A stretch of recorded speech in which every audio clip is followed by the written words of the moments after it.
এদের বলবো আপনারা ঝাঁটা হাতে নিয়ে লড়াইয়ে নেমে পড়ুন। সামনে কিন্তু এদেরকে তাড়াতে হবে, এদেরকে তাড়িয়ে সুস্থ গণতন্ত্র প্রতিষ্ঠা করতে হবে, মহিলাদের সম্মান রক্ষা করতে হবে। তাই আপনারা যত তাড়াতাড়ি এটা বুঝতে পারবেন সেটাই ভালো। আপনারা বেরিয়ে আসুন, আপনারা এই সমাজের পরিবর্তনের মূল কান্ডারি হন।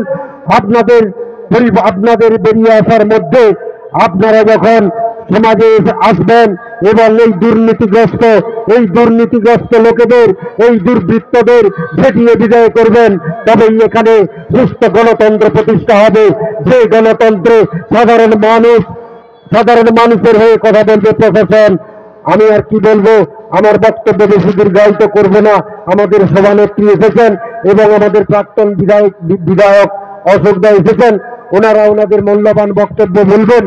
আমি শুধু অটল বিহারী বাজপেয়ীজির একটি কবিতা বলে আমি আমার বক্তব্য শেষ করব।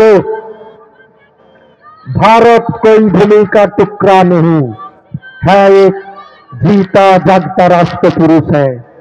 ये बंधन की धरती है, ये अभिनंदन की धरती है, ये अर्पण की भूमि है, ये तर्पण की भूमि है।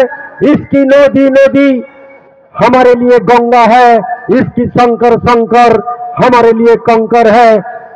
जिएंगे तो इस भारत के लिए, मरेंगे तो इस भारत के लिए।